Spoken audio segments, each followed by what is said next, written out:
Abantu babaze bubafunira muwa. Kwangu nomagambe yamukwatanga video nga bali bombi. Ye alina okwebuza onankwata video aziteekawo. Era zinkwatanga. Because she's also on TikTok. She wants ayagala views, ayagala following.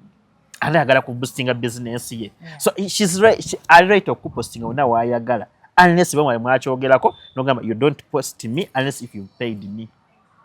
Yeah. Kuba nange mbaddemu nange njagala ku trendinga. So bwoba toyagala wetwali ku site wenyini wandigambye tokola ki? I'm not interested. Don't come. I don't have a video with me. Nichugwa because once I get a video with you njaji postinga ku TikTok yange ekyo kyateeka kwanga nange njagala kuvimba maybe nonya content over that day sina kya kupostinga ozimlaba Luwilight yali kensobi nze bwe nkola event yange njagaje marketinga when kusaba kunkolera Akalango content creator come and we have a detailed talk ogenda kozesa ki kirimo kubira Akalango oba kirimu brand endala so that you can reach on a agreement nga temuna shooting. Yes. I think Akalango kembaga nga buli kimu gwakiyina olina kwanga inawa juice ajabuzi. Exactly. That's money. Yes. Waliwona ayambaza maybe vein ngoyo wa makeup ni ajabuzi. Kati buli omu yajja ne service ye kugikola ki okukola making us omukolo gwa ddala gwetaga sente nyingi. Yes. Kati nga Luwilight alina okutula n'agenda okukola Akalango na ne bakiziganya wagenda kubeerawo kina ki ate kigenda abatuma n'agenda okupostinga. Abamu mu abatufuula ababi ate nga tetwandibadde babi. Bukyanga nkola business na muntu sifunangayo muntu yali anyeezezzaako ngono muwala wanyeezezza. Ate sivangayo kuba business ya muntu ate neeyiye sigenda gikuba. Naye njagala mmwe mwesalirewo mulabire ddala bano abantu bali how bad. Let me tell you, Akalango kennamukubira nkakubira miliyoni emu kitundu 1.5. But because I had promised anti wolikola business neweetongola ndi kuyambako okupushinga yo business. Nze akola Akalango aka makeup okunteeka ku page ye biki nkakolera 1.5 kuye nakkiriza nkakolera emitwalo 5 to make matters worse nga sibwe buno obulango bwenkola obuli nomo wabulambo Luwilight bamuwanjudde Luwilight bamukoze because I wanted to keep my promise. Banvugisa ngenda gye ngenda ntuukayo muwala si mubi ankolako makeup nga we twalaganye mugamba haka tugenda kola transitions ze nagambye then video endala ojja recording omalo ziteeke ku page yo nga ngamba kale mulagirira transitions ndowooza mulaba transitions zabadde undone nagaseko bugasi video endala naye ngenda okutuuka weya ogenda okuba ebifaananyi ne video ngenda otuuka we yatadde ddiko nga yes yataddewo ddiko nga yes waliwo omuntu ataddewo booth ya juice setup ya booth ya juice kati I didn't think too much of it okitegeera I didn't think too much of it kubanga yangambye ayagala ekintu ekiri realistic mbeere nga ali ku mukolo so whatever I saw I was like bambi she's trying so much okulaga nti ekintu kiriki realistic Luwilight ali ku mukolo. I zip my mouth kati munaye mba tuli mu recordinga waba wansi bakakaya nga onansi bakakaya gamba recordinga nga musiba akakaya I keep quiet. Owadisa agamba Luwilight nga tewekwatiddeko wano ku booth jangu ne wano twekwatireko ku booth kwata ka juice kanywe ka juice sima biki I'm like it's all cool. I think bana abantu beyaleso muyambako kwata ki content we munaye nga olunaku luggwa naye muli eri feeling there is something funny that is happening behind my back so mbangenda ne mugamba nambuza Luwilight balance wo muteke ku line ki mugamba any of my numbers gwe number yange yonna joyina emu kweyo gyobukola ki kyotekako se ne mugamba naye tugenda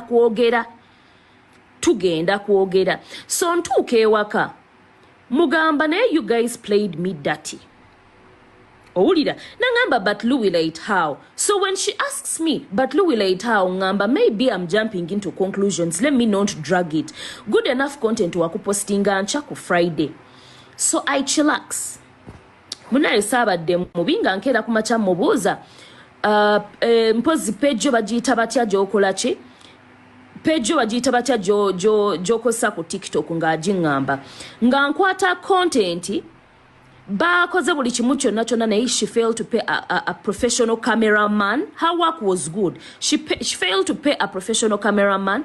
They didn't know nothing about the videos.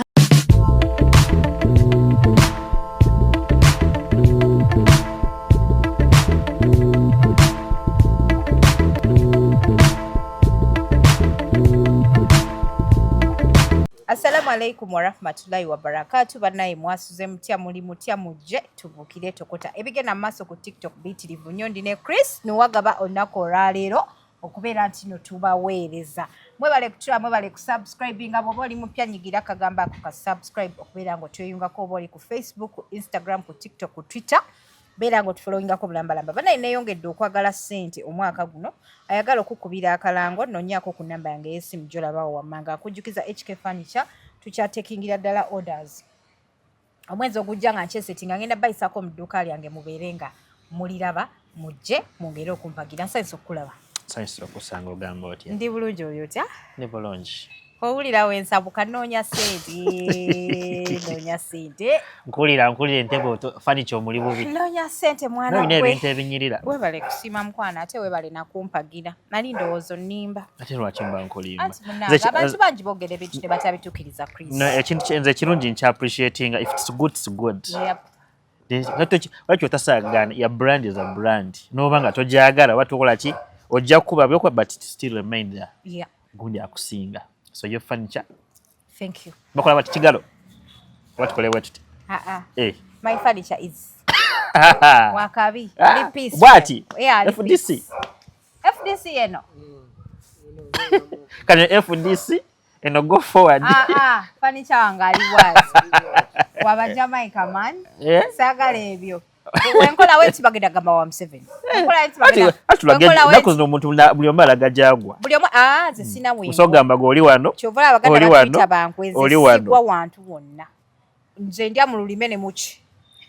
Bagala kutukiza ngambo y'Abaganda nga Abaganda bali bankwe. Nze ndya mu lulime ne muluzise mukwano. Ogenda wetutambula. Ye wali akatambula we ngenda we. Bangamba nti katambula eno nga ngende. Ne bawo so muli amoro kwe. Oyo bba wange mujje mu bindi. Ate ogambe ogenda na bitambula. Wano tuli kulabisa. Bya personal life bikomeri kati wano tuli ku mutimbagano. Kati assuming omuntu azze nawe kwa yabo mu butaano nagamba bawo muli emoro kwe. Ati noonya sente. Tata wa bana bange. Tunoonya sente. Ekyo wama kyakunoonya sente. Ogambye ogenda obukire tokota. Nze ndya mu lulime ne muluzise ku birala naye ku musajja sirulya. Tete wa bana bange. Omanyi obuwumbi 10. Sajja akulete ddala obuwumbi 10 agamba wano. Simuli amulokwe. Bali mayino omusajja so muvaamu ngo. Ye bw'aba ayagala alundyemu naye nze sirumulyamu. Ntegerekese. Kakati ebigenze maaso ku mutimbagano olunaku olwaleero. Luwilight olunaku olw'ejjo.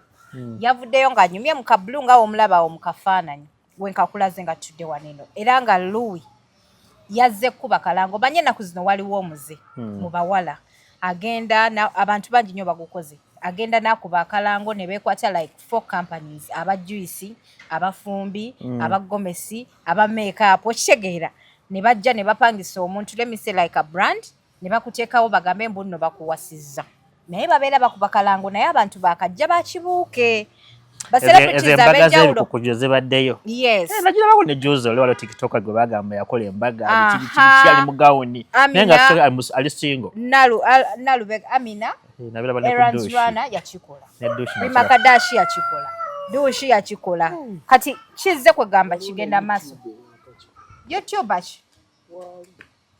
Oyo yali alanga gundiye. Ngwezeza abagole. Kakati obuzibu we bujidde waliwo enkayana kuba service providers ne bani ne yakubya Akalango. Kino kyenyinza okugamba ba service providers oba abantu abapangisa ba content creators nti make sure okanya ne content creator. Otherwise omuntu agenda kujja mu bulungi akubira Akalango ekyo malirize nga atofiiriddwa bufiirwa. Kakati gwandaba embozi bwoba obadde tonna bagitegeera Chris Kanji kunnyonnyole. Luwilight ekikedde ku makyo okumuyombya kikino. Agamba nti Akalango akafaanana bwe kati okumuteekako okumuteekako eyo title mbw afumbiddwa akakubira $1 million n'ekitundu. Maya mukwano gwange njagala tumukubireko olunaku olwaleero atunnyonnyola emboozi ebadde etya. Maya Makeup and Veils yabadde amukubidde olwaleero essimu nga mpulira naye nange njagala nzeemu mukubire. Kati Liwe yagamba nti Akalango akakubira $1,000,000 naye olw'okuba bayogedde naye n'akakubira emitwalo 5. N'ava ku ekitundu nadda ku 5. Just dozo toyagadde gamba abantu nti embeera ebadde mbi n'enzikiriza emitwalo 5. Ensi ekuba. Nedda ate ensi okuba ng'ekubye naawe okubye nnyo. Ensi ekuba. Like ffenna bitukwatamu. N'onoonya Akalango ne kabula. Akalango ne kajja nga n'emitwalo 2 abayimbi alina price zinyimbira $5,000 ayimbira n'emitwalo 2. N'anoonya waayimba wabuze. Okimenya kati sazi no current situation gye tulimu. Ebintu byakuttemu. Current situation gye tulimu maya abayimbi political system nebona yabonoona. Oyo omuntu yasabanga $2,000,000 so kumpangisa emitwalo 5 najja n'ayimba. So ekyalo Luwilight nkitegeere siyiza wanga badde ebintu biganye. Namugamba nawa 5 ogalya. Nagalya. Ebintu byekwatamu kati nagamba nti namukoledde ku mitwalo 5. Kati bwe batuuse ku location bamwambaza gomesi bamukoze makeup buli kimu. Mbuluwi n'abagamba njagala tukubireko ku Maya Makeup and Veils tuwulire kyagamba. Mbuluwi n'abagamba nti okukola ki tumekinga ekintu kiveeyo nga kiri real. Ne bamuteekako awali ka juice nga akanywako ne bamuteekako doza wali akaddiko okitegedde. Kakati nabanene abaddiko aba juice nabo balina brand zaabwe nabo ne bapostinga okitegeera. Kati bwe bapostinze Liwe yakedde ku machanga baba postinze ku pages zaabwe whereby Liwe agamba ina rules ze nga brand nti bw'omupostinga oyina omumusasula. And the question is yebwe yayingira mu Kalango nayagala kunywa ku juice yalita kimango yalita ina maaso galaba ngo juice aliko brand. Mbute bagamba nti bagenda mu postinga. But now it's like me and you twina pages za njawulo. We've been on a short kintu kikuteyo nange mbadde naawe. Why can't I post on my TikTok? Kuba nange mbaddemu nange njagala kutrendinga. So bw'oba toyagala wetwali ku site wenyini wandigambye tokola ki? I'm not interested. Don't come. I don't have a video with me. Nichugwa because once I get a video with you njaji postinga ku TikTok yange ekyo kyateeka kwanga nange njagala kuvimba maybe nonya content for that day sina kya kupostinga. So Luwilight nga tanayomba. The problem with her from the start because ole wa juice naye anonya katale ka juice we anonya market ali ku mukolo mwali gw'embaga najja ne mwekuba byene bifaananyi wane mwekwata video ku mukolo yali ogwanyuma naye yagala ku trendinga. Naso se ndowooza stunt. Maya personally she's my friend. Personally on a personal level. Kakati ndabadde neebuuza. Nze obuzibu embulaba Luwilight yaliko ensobi. Nze bwe nkola event yange njaga gi marketinga. When kusaba kunkolera Akalango content creator, come and we have a detailed talk. Ogenda kukozesa ki kirimo kubira Akalango kirimo brand endala. So that you can reach on a agreement nga temuna shooting. Yes. I think ndoza gundi really yaja ne excitement ze kuba Akalango kugenda. Nedda ba content creators beita ba content creators abe Uganda but they are not professional content creators. They need to search more about content creation. Okitegedde tebamanyi kitegeeza kuba na contract. Omuntu ajja n'ayogera bwogezaawo ne mubeera ne just a verbal communication. A verbal communication ne bakuwa sente toyina receipt n'otambula n'okola ki? N'ogenda. Toyina wogenda kwesigamira kugamba nti nno gundi twawandiise wano oba twawandiise wano. There's no way you can stop. So nze mbadde ngamba that Luwilight she acted as a professional. Oba yalaga oba kayasike kale yalina akayasi nga yagala nyo sente. Yes, nena alaga omulungu. Bibawo by the way temutwala personal. No, you're supposed to sit with someone you're going to work with. First of all, tosobola kukola embaga, Akalango k'embaga nga buli kimu gwakiyina. Olina okwanga inawa juice ajabuzi. Exactly. That's money. Yes. Waliwo na ayambaza maybe vein ngoyo makeup ne ajabuzi. Kati buli omu yajja ne service ye kugikola ki okukola making omukolo gwa ddala. gwetaaga sente nyingi. Yes. Kati nga Luwilight alina okutula n'agenda okukola Akalango. Ne bakiziganya. Wagenda kubeerawo ki ate kigenda abatuma n'agenda okupostinga. Ani apostinga. Waba postinga kale njo kyayaza amafuta. Nze nfuniramu wa. So ebyo alina okubiteesako before.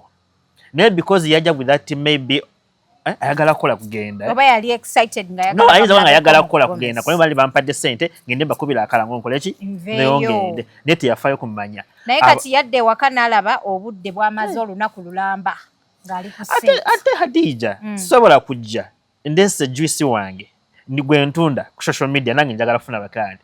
Ate tuli fena twekutte ate nze nengana obipostinga. Tosobola kungaana. Unless nga twakitadde mu contract that I'm not supposed to post. Bwe mbate wakitadde mu contract aho tekiriyo ate alina wasona wasiba. Unless maybe ngabo manye police ya Uganda mutakwesa influence jaina. But legally tosobola kusiba muntu gotalina contract naye. We had a party, we took pictures nange najja kwanga owa juice aba yakola juice wo butunda biki yabigula mu katale n'abireeta n'abikuba. Jukira mwala agambye tebaba sasula just bayambako muki munaabwe. Kati buli omu yajja jukira wataddemu obudde bagambye babikubira transport ate bataddemu n'ebintu byabwe. They have to benefit. Yes. Kati okubenefitinga kwabwe kwali kupostinga ku TikTok yabwe for people to see nabo bafune bakenda bagulako. Of which Luwilight yalema okitegeera at the set. Kyalina okulaba from the start. Bano abantu babaze bubafuniramu wa. Kwangu nomba gambe yamukwatanga video nga bali bombi. Ye yalina okwebuza onankwata video aziteekawo. Era azinkwatanga. Because she's also on TikTok. She wants ayagala views, ayagala following. And ayagala kuboostinga business ye. Yeah. So she's right okupostinga ona wayagala. Unless bamwe mwakyogerako nogamba you don't post me unless if you paid me. Yeah. That was the simple thing. Atenga kirine mu buwandi. Yes, mu buwandi you don't post anything about this thing. Post mumaze kumusasula. Mwenanga bomuli wano. Kale kati Luwilight ya omusango gukuse movie. Ayina kukiriza it is a loss. Yakola loss nakikiza kyayita. Yes, experience is the best teacher. Next time bwe banaakuyita okola Akalango ojja kubeera a bit kwetegereza kikyogenda okukola. Ojja kwetegereza kikyogenda.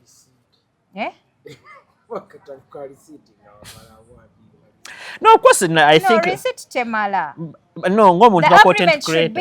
Yes, you should have a contract because things can change. Mwino agreement yeri tight. Naye kati awo wojja n'okuba business ya munna so anokusuminga. And you cannot break a business of someone. Let me tell you, batamanyi people buy quality. Yeah. If Hadija bwe mbana nagiye wona engulayo furniture wonga mulungi. Guni no bwajja namukuba. Me I will have it at my home. Hadija nagulayo entebe nga yeyo. Recommendations jabba. Omuntu bambuza entebe wajigulawa najigulawa Hadija. You cannot break my brand unless if nange byenkola nga sibitegeera. Yeah. Wow. Kati no banange abalungi abatulaba byebyo amawulire agagenze maso ku TikTok gabadde manjiko olunaku olwaleero mutwalabidde ne Honorable Justin Namere nga bamuwambye olunaku olukeesezza olwaleero. Era nga buli muntu ayogera kike. Era buli omu alina opinion ye. Tetugimanyi. Kati gwe what is your opinion about this? Olowooza ki? The change agala kwogera ku kino just giving my opinion. Yes. No bango boli bango oyagala kusanyusa mukama wo mukwano go. Yeah. Manya woino okoma. Manya woino okola ki? Okoma. Woino okoma. You don't just speak because you want to please one side. You speak to please one side and the other one will be affected. Kati oba omulimu n'oguteekamu emotions. Yes, I think Namere yakozesa nnyo emotions nyingi. And being that she's yayita commander 001 alowooza I can use everything force like that pressure kulaga munsobola. But oli maybe yetaaga just kutunula n'ogamba n'osengejja. She failed to kusengejja ebigambo bye. Nze I believe Kabanda bwe yajjira kusomera ye ebbaluwa. Because Kabanda is a general secretary of PRO. Yes. Yagenda ogisoma ngagamba nga PRO ne mukama waffe General Muhoozi. Agambye bwati ne bwati ne bwati. I withdrawing the support yaffe from Manita Mungu. Gwe PRO yucheki. Chachibina, Chibina Chafuzi, it's I think it's a political organization that is headed by Muhozi. Chiringa bolaba atingambe ki. Netago kunyonyoka Piero yuchechi. Patriotic League of Uganda, which is headed by General Muhoozi Kainerugaba, the president's son. So I think Piero it's almost ringing NRM. And yes, Chiringa bolaba amajje Uganda, UPDF inamu SFC. Most times SFC taking ebintu ebisinga. So kati ne Piero yi abantu twasoka ne bagisamu amasa kibina kya gonde just bali awo. But when you realize tujja maso eyo NRM yalivawo ne tusigaza Piero yu. As we go on, we are thinking that Piero yi is a decision maker in everything. Piero yo obanga gambye Piero yi. Patriotic League of Uganda, which is so as I believe nga namenga tana yogera kulumba kabanda because buli omu ina weaknesses ze kabanda ina weaknesses ze n'ensobize zakoze ng'omuntu because buli omu aba ina obuyinza ayagala kukozesa obuyinza bwe okusatinga pressure ku kyayagala. So namenga ina okusooka okumanya because that gonde press conference, I think it was the conference Najiraba yali okunaku lwero muna president nga swearinga in. Yes. President Museveni ali Kololo ne General Muhoozi nga ali eno. Eri Kabanda ali mukola ki? Kyogamba Kabanda agenda kikwanga tangu Muhoozi kimanyiko. Abakimanyi naye nabanene abantu abavuma abantu ku social media baleetedde abantu ebizibu kankubuulire. No, the fact that nti omuntu gw'otayagala abeera atekinze side olumu ayinza okukozesa ensobi. And me, I don't blame Kabanda because it's like I'm your boss. Oli mukozi wange. Oyina kyaliwo nnyo omwagala nnyo. But nze nga mukamawo I authorized you to do something. Kabanda mukwano gwa Anita Amongi. Mfanfi. Ne Kabanda ina gwakolera. And is the general secretary of your party. So ekibiina kimugambye go and read this. You could not say no. Toswagana. No we yandibadde Anita Amongi the speaker. President Museveni namugamba gendo some kino ku Kabanda. Kyogamba yandiganya okisoma. So katao nammere we yandigidde munagana naye before nga sinalumba Kabanda. Singa abadde nze. Singa abadde nze nga bampadde nandiganya okisoma. That means I'm not being loyal to my boss or to my party. So Kabanda yakola kyalina okukola nga kye bamulagira okukola oli mukwano gwe yamutwala kuba mayamu apapa biki ne it was a role gye bamuwadde okukola go and do this kye yakola. And then nammere n'agala okukozesa obusungu nga bw'abadde akozesa ku full figure nga kuba nako n'agala akubiremu oli but alimu abatakubika ekyo olina omumanya walimu omuntu gwogenda okukuba golowooza ani yawambye Namere simanyi ne kusinziza ku byolabye byabaddewo because n'abadde ndaba ku Twitter nga Kabanda nga postinze ng'agamba Nammere ali mu kkubira bamemba parliament nga bagana agenda mu meeting ya both yabadde ategesa. What is it today? N'agamba if she does appointed speaker. Yes. No, n'agamba if she doesn't stop it she'll be picked. That was a tweet. Which disciplinary committee egenda mu pick. And that is how they discipline gondi ba MPs abo baba disciplining bwe batyo baba chima nabakwata video ne babatwala yo Mr. Faust baba discipline. So ze jadija cheta nyo gamba abantu nobo bango ina muntu go wesiga okukulwanirira don't expose that person very it's too much. Kati wale muntu byatasa ku protectinga ze banga lyembaddeko mu Uganda ebitonotono. So what I've seen the things you have to kubikirira. Naye kati oba Justin Namere bw'avaayo eyo gye bamukwesa oba kyekiddako ajja kumanya layini ye walina okukomanga luusi. No, bayinza nga tebagenda omucunya but you see sometimes omuntu asaako arrestinga to restrain you.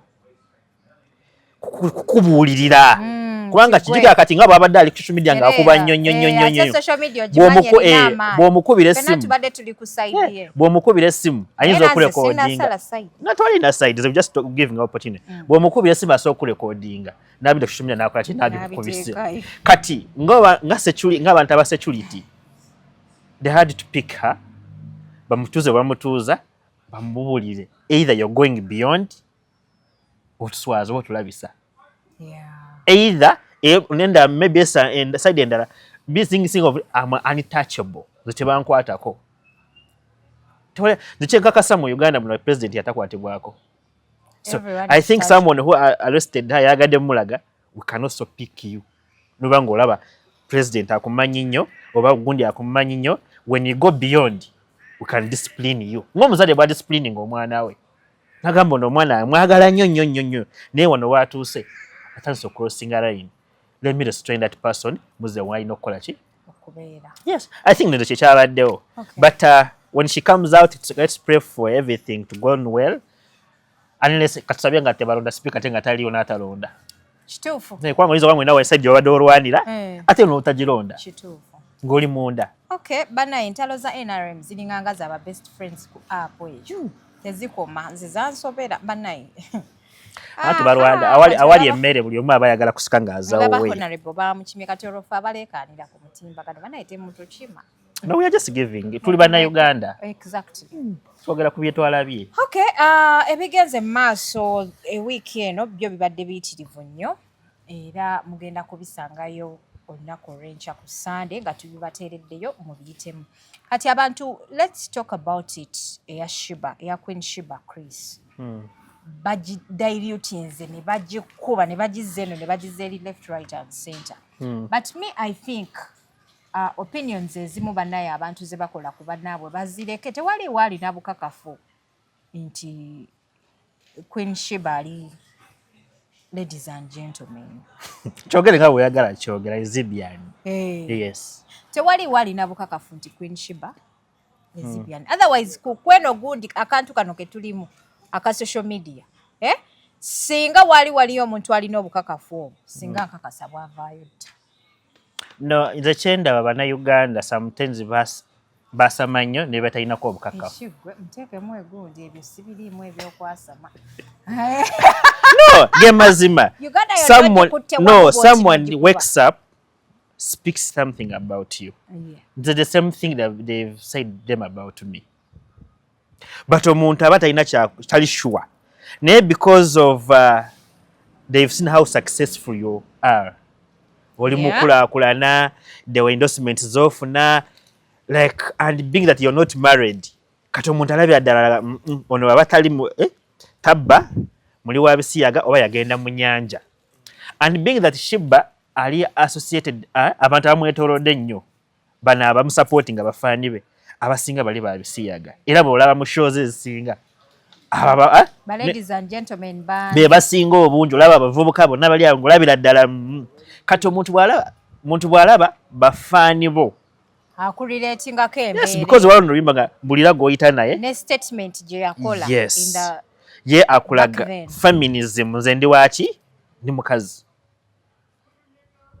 kati ate nga you don't respect men how did you know she doesn't respect men? Kusinza ku bintu byayogera yakulagira she can be without a man. That was back then. Kati asobola n'okubeera namba 4 wamasicho no ayinza kwanga yakyogedde kuba namba 10 oba namba 9 because of the pressure or because not she wanted to make you fun happy. I also want you to remember nti omuntu yenna asobola okukola statement yonna gyayagala ali confused and heartbroken and social media kyayagala togiwa kakati asobola okukomawo in the future n'ababuulira ddala ekituufu kyayagala naye maybe ayinza okuba yali heartbroken ati katolabe ekisinga okuba Sheba kintu kimwe abafaani ba Sheba batusonyiwe Sheba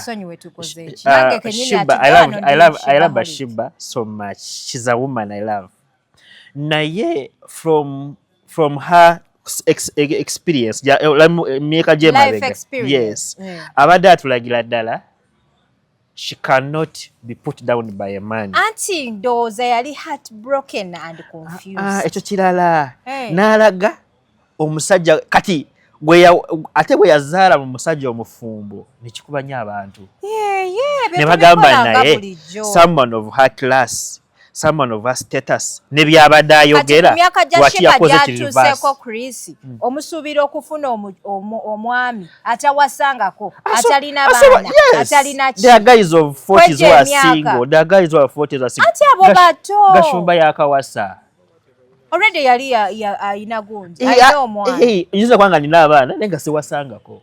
Kakati aba bavubuka bwe bato be batono ate Shiba yali ayagala musajja musiraamu. Shiba she's Muslim. Walimu abavubuka abasiraamu nga they're in 40s nga they've never been married. Where are they? They're there. I'm looking for you guys munonyeko. And being that Shiba is also exposed. She's exposed. She has moved. Kati kankubulire tewaliwo kintu kizibu ng'omuntu ali mu exposure okufuna omuntu.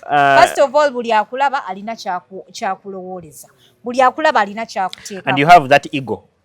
Kati ego that ego Which ego? Yamwa mulowoleza abakazi ego. Shiba has that ego. Lano wabanga ayogera olabira ddala omukazi ajewulira mu maaso g'omusajja tewaliwo kitonde kitamu. Anti kati abakazi kye mutaagala okumanya. Okujjako ng'omuntu tali omukazi asigala mukazi.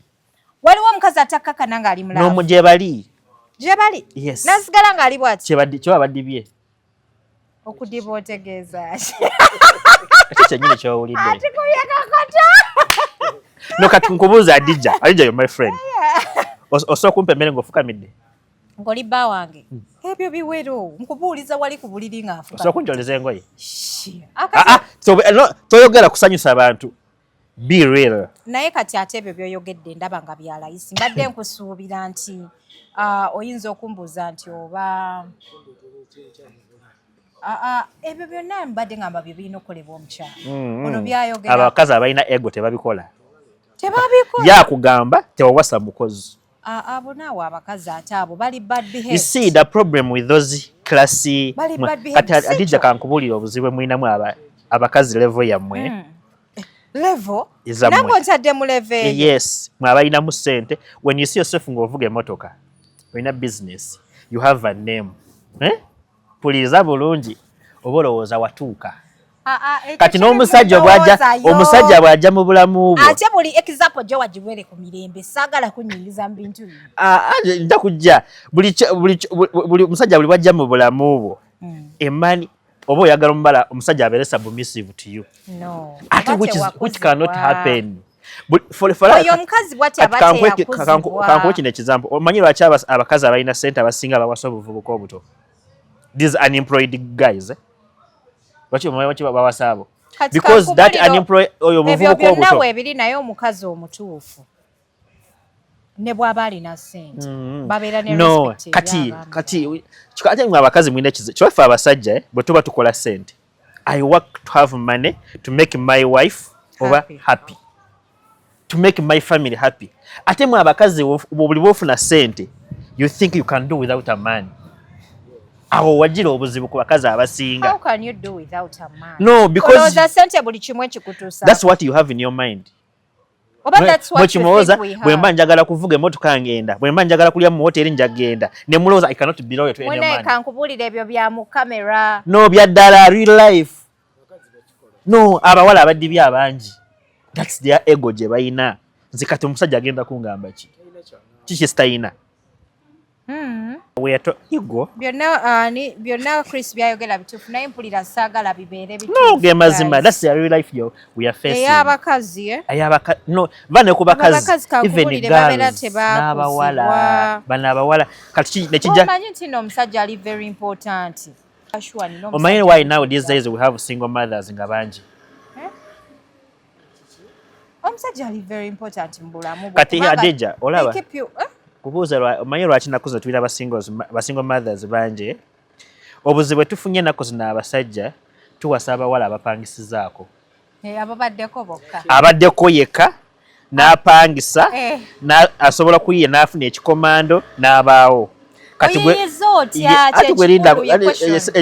ebijja kujja luvannyuma. Kati bwe nzija n'enkuwasa n'ekuteekako amateeka tebatukomawo kiro tebakola kino ng'olabira ddala ennokomera. ng'olaba bw'odda ku muzigo gwo okola ki? Kakati abawala bwe batuka nkubulire n'ekirala tebaakulira mu bufumbo. Kati omanya ate abo bakugamba naye nga taata wo abaddewo. Yes. Maama wo waali. Kati laba ki taata abaddewo babaddewo naye wamala university you spent 4 years ng'oli mu muzigo. Bazadde bo baba tebakugamba nti kyaleeta omusajja. Bajja kikugamba kati olaba abawala abasinga abali mu mizigo abapangisa mu apartment bakyetwala wayagala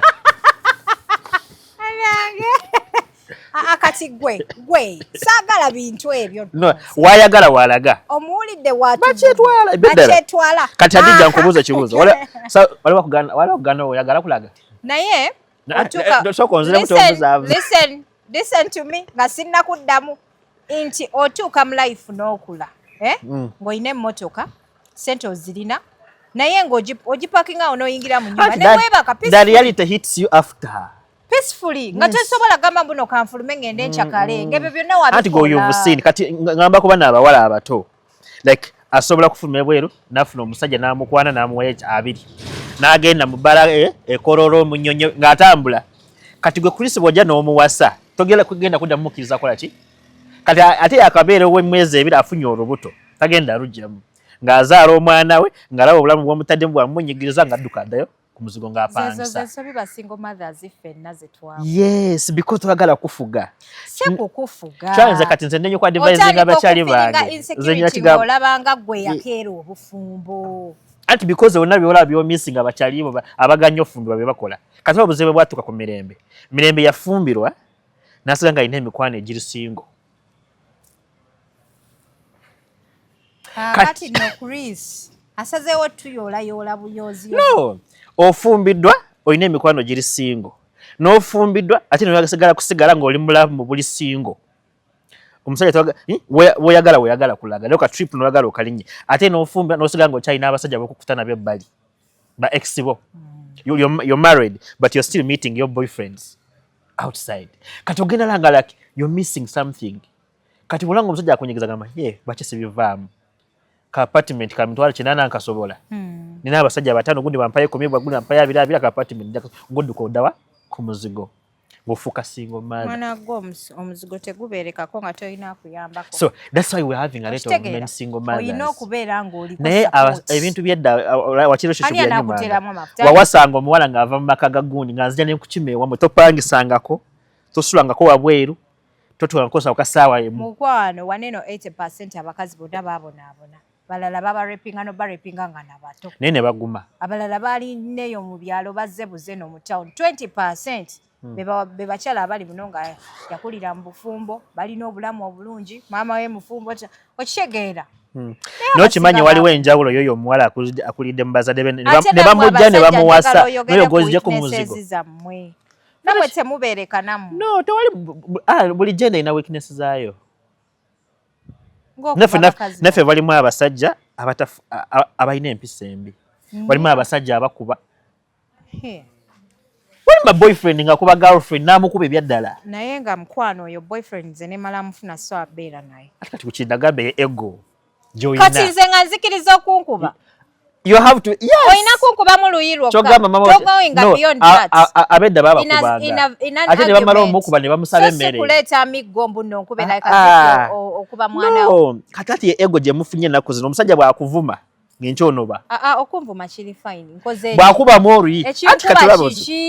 No waliwo ebikuba. Ekinkubya ki is very important. Mulimu abakazi. Onkubira ki. Mulimu abakazi abalinga abaana. Zo omuntu omukulu. Mulimu abakazi abalinga abaana abato. Bwotamukuba tajja sirika. Okimanyi waliwo omukazi ajje. Noge mazima. Z'abasajja banjulira abagenda kira kino. Walimu aba girlfriend gobeera naye nga bw'otuuka ewaka asooka kuvuma n'akuyombesa bw'omusabula oluyi n'akaaba ne yeebaka. Waawe indeka wabula bannange naye. Anyway. Nga balinga abaana abato. Teyeetaaga kubwa. No, sigamba kuba abasajja bakuba abakazi nange I don't kitikiriza mu kuba omukazi. But mulimu abakazi abali violent ng'okumusirisa omukuba n'asirika. Flags muziraba wano mu dating stage ne muzibuusa amaaso noga akakazi kange kasita kalungi keeru kajakyuka oba ine subi nga n'akyuka. Kambeere no Mukwano tosuubirangayo kyongezi mu olwo ekintu ekisinga okutumalamu ng'abakazi abalina ebbina ate n'ab'ekizigo maama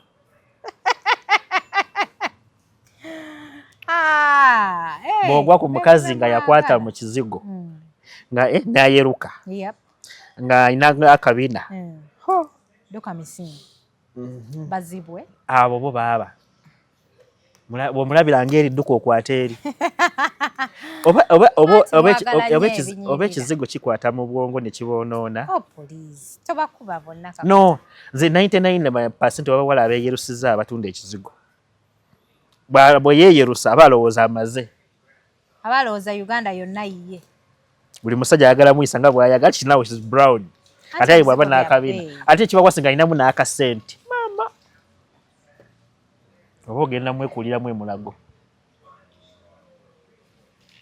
so kyobulaba nnaku zino basingo maatha muli bangi banaye buli singo maama alina ensonga ate naffe ne mutufuula abasingo father kwanga nze ngenda kwagala nga njagala kuwasa ebyaddala tuzaale bana tubeeremu empisa zo musajja omu omulungi olowooza abasajja bano balungi siganye ddaffe tuli babi nange ndi mubi nange waliwo abantu ne bagamba oyo gayoyo kristo yantama basajja bano olowooza balungi abasinga balungi just because abakazi betulina nnaku zino ono Museveni bye yaleeta ebya women emancipation abakazi mwenkanankana abasajja ebyo ebintu weebiri ne biboonoona you think you can be equal to a man no kati kankubuulireko abakazi obalaba abakazi tebasobola kuba bagezi kusinga basajja nanki temwagala kimanya ngati ng'omusajja alisigala musajja omusajja Katonda asooka kutunda musajja n'amugyamu olubizi n'alutondamu ggwe omuvubuka omuto wakubira sugar mami ekigambo ali 50 years n'amukkirizisa ekyo kikulaga nti abakazi tebasobola okimanyi ati olina muto naye muganda wo muganda wo mulenzi omuto takufuga ewaka bw'atuuka agambye kino tekikuba tekikolebwa naye nga mulenzi muto yakwekanga remote ewaka ate ne mukwati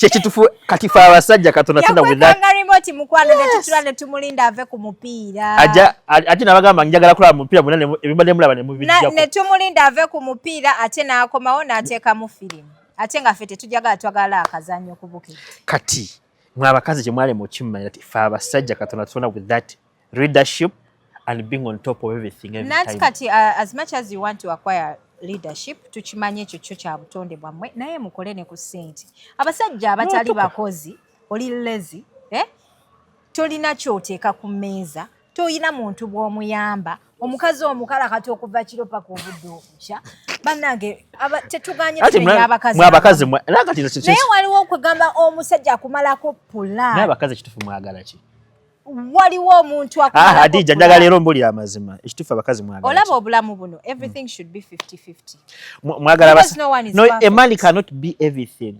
50-50 you cannot have the money ogezaako you cannot have the money and do the 5 rounds no tezina kuba 5 zonna zaaki because you want to be satisfied no eyo si ya satisfaction si ya 5 rounds omusajja yina kasakatale kati omusajja amanyi kyakola ne bwakola what you can be satisfied edakiika mmeka talabye kyekoze nkirabye omusajja amanyi kyakola ne bwakola bukozi bwati you can be satisfied pozi nga wasanze ono nga tebannamuyitamu ennyo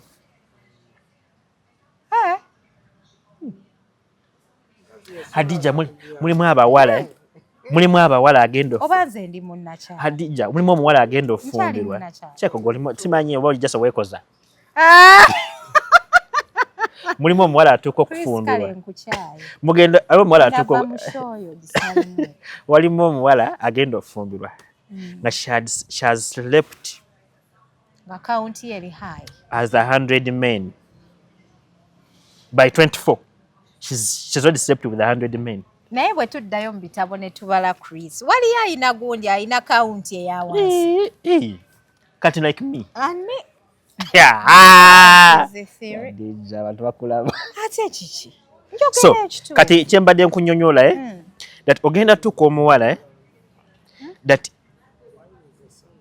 in a week ono atudde wano eyiye eri 1000 in a week that girl she she enjoys emirundi egiwera 40. Waliyo abakazi nga they can even take her here. Abo tubaleke. Mulimu bano abawala bana anabekyanja bano bawa naye basire queen. Alina abasajja nga 40. Zena zoyogerako yogera ku cover zange. Olinganga nange ontaddemu. Kunyonyola hajati ati kakunyonyola. Osanga omuwala nga alina aba boyfriends 20 basajja. Babe boyfriend be. And she has to meet those guys in a week. Remember, whenever she goes to a guy, at least ekitono nnyo ezo round 2. Kati round impozi kirundi. Kale avuze at least ekitono nnyo nga muvuze emirundi emeka 2. Kati in a week buli abantu 20 buli omu amuvuze emirundi 2. That is 40 mirundi 40 Naye mulowooza. Ndio soko lile point yange. Kati emirundi emeka 40 je bamukoze eki kati gojo omuwase Chris waawe omuntu ogu can you do 40 times a week? Sexy sikukakasa. Ati gutotegera point yange. Toli mukutegera point yange jengezako kunyonyola. Dati bana abakazi abalowooza nga basajja tebamalako abahukuka dda. They've yawukuuka. Yes. Ebyo nabyo birimu okuwukuuka. Ali akawunga kilo namba. Kati Anyway, mpulira mbu abakazi tuli banjawulo. Naye nze badde simanyi ebyo bintu birimu okuwukuuka. banjawulo nnyonnyo waliwo gw'otuukako like ngowa. Olina bingi ebyokuŋŋamba naye ebyo ojja bingamba wiiki ejja. Abalungi abatulaba mwebale kutula mwebale kusubscribinga mbadde ne Chris Nuwagala. Simanyi bwe twatuuse ye anti Chris oyagala nnyo abakazi. Sibula abantu. Njagala nnyo abakazi. Oyagala nnyo ekitonde ekikazi. No, me I'm a person who's real. Amazing, and that's good. I speak the truth. Why you speak out of experience? Yeah? Which is which? I don't know.